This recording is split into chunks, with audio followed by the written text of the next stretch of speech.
starting 50 years, honoring the legacy of the Territorial Waters and Maritime Zones Act 1974. Just I will be in three parts saying that what happened before 1974, this act was promulgated, and when this act was promulgated, and after that, till now, what have we been done? As we all know, in 10 January 1972, Bangabandhu Sheikh Mujibur Rahman returned to Bangladesh after 290 days of confinement in Pakistan jail. Mind it, 290 days. And I am not going to say about the whole of the country, the way it was devastated, but what he found out, the whole of the Chittagong port and Mongla port was mined and full of wreckage, and also through interrogation of the Pakistani officers, we have found out that there is outside even, there are a lot of mines. These were the areas of the minefield. So Bangabandhu exactly knew how to get out of this and start the trade and commerce for Bangladesh from outside. So within 7 days, he called the first meeting and he started waiting. There was an office in Dhaka, it's called UNRWA, United Nations Relief Operations in Dhaka. So he requested them for $6 million, which he needed to clear these mines from Chittagong port and the wreckage. But he waited till 1st of March. There was no response from UNRWA office for only $6 million. Then he flew to the then Soviet Union. As you can see, he was welcomed there. And on 21st March 72, he signed an agreement on rendering free aid to Bangladesh in rehabilitation of normal conditions of navigation in seaports of the Bangladesh. And accordingly, the 100 seamen from the Vladivostok port under Admiral Joenko came to Bangladesh, and he started its operation soon after there. And then finally, of course, the port was cleared by June 72. Ships started coming around to the tune of 500,000. And then, of course, United Nations did not respond, but finally they responded for also Mongla port or Chalna port, and an $8 million contract was signed, and that was also given. Then Bangabandhu actually allotted 12 crore taka for Bhairab Bridge and Hardin's Bridge, so that he knew once the port is operational, the cargo must come inside Bangladesh. And he also established Bangladesh Shipping Corporation, Bangladesh Inland Water Transport Corporation, because there were 611 inland vessels which were lying idle. So with that, he formed BIWTC, Chittagong Dry Dock and Khulna Shipyard, and also Marine Fisheries Academy, and also he started rebuilding of Bangladesh Navy. And as you can see, he was in the Bangladesh Navy as early as in 73, 74, and gave 5 ships to Bangladesh Navy built in Narayanganj dockyard, and also a Canadian ship, MP Anticosti, which was renamed after Yasser Amin later on. And in 1974, by now he knows about the inland situation and also the sea. He realized that without the resources of the sea, it was not possible to have the sustenance for all the 75 crore people at that time in Bangladesh. So he promulgated this act, Territorial Waters and Maritime Zones Act, through the Parliament on 14th of February 1974. As you can see, he established a state baseline, and from there was 12 nautical miles of territorial water, 200 nautical miles of economic zone, a contiguous zone, also a conservation zone, and also claimed continental shelf. We fail to understand that Bangabandhu knew that it is up to only 200 miles of water there are fish. The more fish are within 200 miles. That's why he took 200 nautical miles as the economic zone. And also, he also made it in that regulation about the pollution. The IMO regulation has just come in. The full regulation came in 73, 78. But there was a provision in the act to fine if anybody pollutes Bay of Bengal. So this is the area he claimed for the sustenance of Bangladeshi people. And then he also enacted Petroleum Act on 22nd August 1974, and also produced the first production sharing contract in 1974, and gave to the 7 different foreign companies for exploration of oil and gas in the Bay of Bengal. Not only that, after this act, he also put his efforts on maritime boundary. As you can see, on 23rd November 1974, many of us do not know, he actually settled maritime boundary with Myanmar near St. Martin's Island up to 12 nautical miles. And that was finally settled through a minutes of the meeting. But these minutes of the meeting, we forgot to make it a treaty. So when the Prime Minister went to the court, when we went to the court, Myanmar refused to accept because Myanmar said, that look, the Commodore who signed against Ambassador Kaiser was not authorized to, give these 12 nautical miles to Bangladesh. And then before his brutal killing, Bangladesh government, he purchased 5 gas fields, namely Titash, Habiganj, Rashidpur, Koilastila, Bakrabad, from the British Shell Petroleum Company Limited for a nominal price of 4.5 million pound sterling, which actually laid the foundation of energy security for Bangladesh. After this act, what happened? You see, there was an island, we call it, it came up, the island was named Newmore Island, and Bangladesh named it South Talpoti in 1976. But if you look at the white paper issued in 1981, it says that this came up during the 1970 cyclone, but it is a low tide elevation shown on the red line. And after the full stop, it says the island is known as South Talpoti Island in Bangladesh. All those who have read the law of the sea, an island is which you can see above water during high water, and a low tide elevation what you can see during the low tide. So it cannot be both. So Talpoti cannot be low tide elevation at the same time it can be an island. So we made a great technical error in this case and what we faced in subsequently. And unfortunately also we claimed this island in 1978, but in none of our political maps issued after 1978 till 2009 we see Talpoti is shown inside Bangladesh. Even in the Khulna Gazette you can see the Talpoti is not shown inside Bangladesh. And what happened? This act actually was almost forgotten. We actually apprehended 6 foreign trawlers in 1977.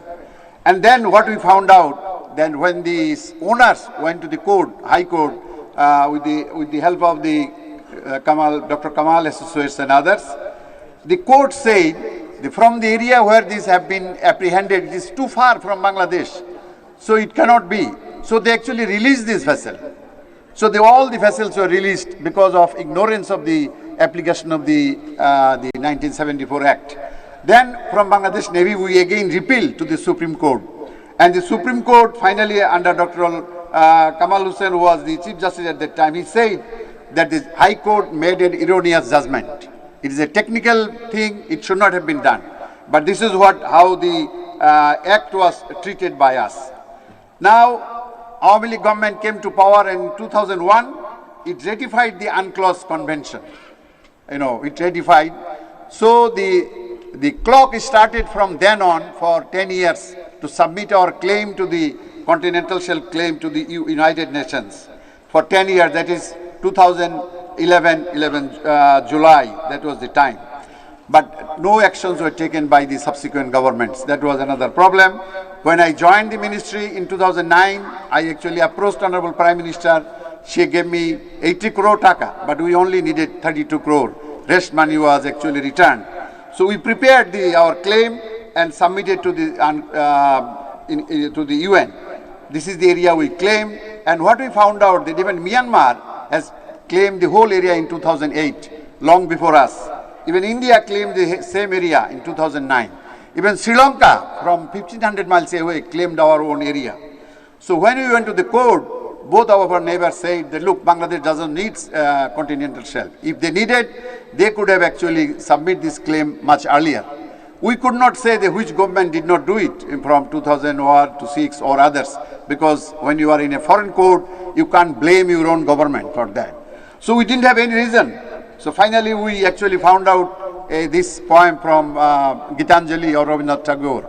And we said he was a Nobel laureate poet, and he said, the time is endless in the hands of my only Almighty. Almighty doesn't count months, years, and days. But we are human beings, we live only 60, 70 years. So we need the resources of the sea more than India and Myanmar, because they have much more bigger sea areas than Bangladesh. So finally the court listened And as you can see, this is the small area we had before going to the court. Honorable Prime Minister realized after assuming the duties in 2009 and said, let's go to the court. Let's see, we want to resolve it. So in 2009, we went to the court, and then this was one diagram I found out in 1982 when I was studying in the UK. And this diagram was drawn by Germany in 1967 when Germany went to court against Denmark and Netherlands. And it said that if East Pakistan, then East Pakistan is 67, if equidistance line is applied, it will not be an equitable solution for East Pakistan. So we now raise this issue to the court. Look, if Germany, by showing our example, if they can get equitable solution from both Denmark and Netherlands in the ICJ, why not in Bangladesh? And I can tell you, Honorable Prime Minister is always with us, and now this is the area you have heard already we got from both the courts. And that's how the Honorable Prime Minister said that it is 81% of our total land area. Now what transpires from these court proceedings? Not one thing. First thing transpired is the land boundary terminus. So while dealing with the land boundary terminus of the four rivers, Isamati, Kalindi, Rayamangal, Hariyabhanga, which led to the Bay of Bengal, the court, actually we found out that there was an arbitration between Pakistan and India in 1950, and Judge Baghe was the chair. And in that arbitration, the Indian lawyer has said, I will read only the important one, the interpretation of the boundary on the basis of a fluid line would definitely frustrate this idea if the river changes its course. Pakistan territory might become Indian territory and vice versa. Pockets might be created. So surely a person of all the eminence and experience of Sir Cyril Redcliffe must have envisaged all these difficulties and made up his mind to provide for definite and inflexible boundaries. That means in Bangladesh, for the last 75 years, what we have been working for, that midstream of the main river is the boundary. It was no more true, because his Indian own judge denied it, and the tribunal, in our case, it says that the midstream of the main channel of the Hariyabhanga River must be located as it was in 1947 at the time of the Redcliffe Award. So that means midstream of the main river is no more valid, which was done since 1925 under another notification. So it is now 1947. Wherever the river was, like even if you go to Devhata Moza is almost gone inside the river. The boundary will never change. It will remain in 1947 as it was. As you can see, when in this one, in this was also settled by Judge Baghe, there is a triangular one. It did not follow the river, even Ganges. It was done in 1950. So these are our examples, and our land ministry has taken up this case very seriously. Honorable Prime Minister, we are thankful to you for not only getting the land, letting the maritime area for us, but you have also made the Bangladesh Navy three-dimensional. And that has empowered Bangladesh Navy to protect the resources lying in the water as well as under the seabed and subsoil of this huge area, which is equivalent to Bangladesh. So this is the area, we got, and we have actually, from our coastal area, we have, about 120 kilometers is our baseline. And then, of course, the other areas is about 555 kilometer long area. And this is the baseline, then territorial sea and the contiguous zone of 24 nautical miles. And also you can see, this is, we have said that it's a historic waters for Bangladesh. Why you have done it? Because in 1987, near Kutubdi Island, two foreign warships came and they anchored there. And they stayed there for about 10 days. They said, we are outside Bangladesh territorial water limit. That is about 13 miles they were there. But since then, I think now they cannot probably come, because this is our internal water, and we can always say that in our internal waters there is no innocent passage. So that means through territorial sea there is innocent passage as per international law, but in the internal waters I don't think we have this thing on. And the another aspect I will just say, since 1983, you can see this line, this dotted line. This dotted line is under the Kolkata FIR or Indian FIR, Flight Information Region, and parts of hill tracts, and also the St. Martin's Island, it fall under the Yangon FIR. That means any of the naval aircraft, if they wanted to go to, which they wanted last year, they wanted to go to St. Martin's Island, they needed permission from the Myanmar side. So this also we took up. very seriously. And I can tell you that even these last 5-6 years, the India has already given up its share on the territorial water, and also the Myanmar, just only 2 months back, has agreed to comply with the international convention and also give us the area which they have taken in their Yangon FIR. So that's an achievement for us because of this. And Bangladesh Air Force has also declared Air Defense Identification Zone, as you can see here. That means any ship coming about 600 miles entering our area, they must contact our Dhaka airport and say and ask permission, or at least inform that we are entering your areas. And that's a big leap forward, you know. Previously, nobody actually wanted our favor, you know. But in the sea area, still it is under the Kolkata FIR. Every aircraft passing through this area, they get $450 and coming back around $900. So probably we need some equipment, some, the radar for actually tracking aircraft which are about 600 miles away. Once we get that, we can all take it up and with the ICAO and probably make it happen. Honorable Prime Minister, you have allowed us and helped us in actually amending the Territorial Waters and Maritime Zones Act, which has been already amended in 21, and the amendment copy is already there on the online, which has allowed a maritime tribunal for the first time in Bangladesh to be set up, along with a lot of punishments, and also the blue economy.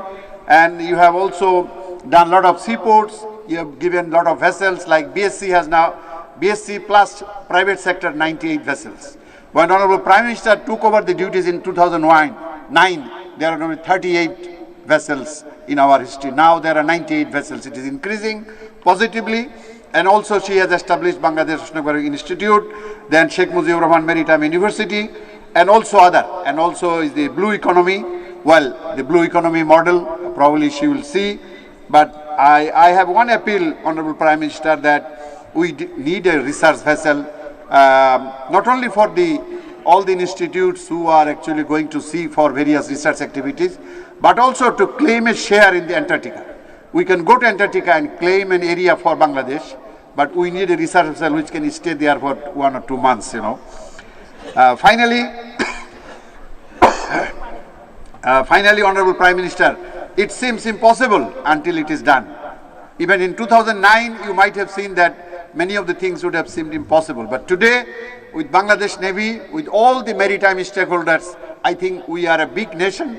Our trade is about $142 billion, and 5,000 ships are coming to all the 3 ports, and that's a big leap forward. And we have also become a member of the IMO, sir.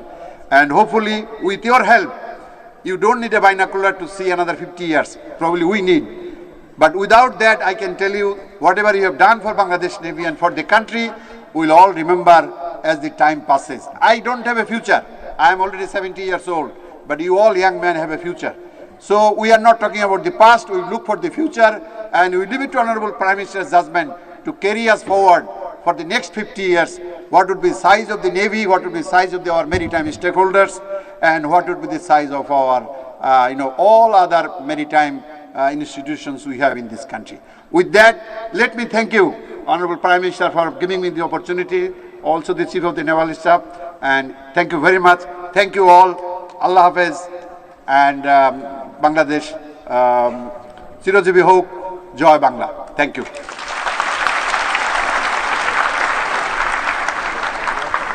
ধন্যবাদ sir.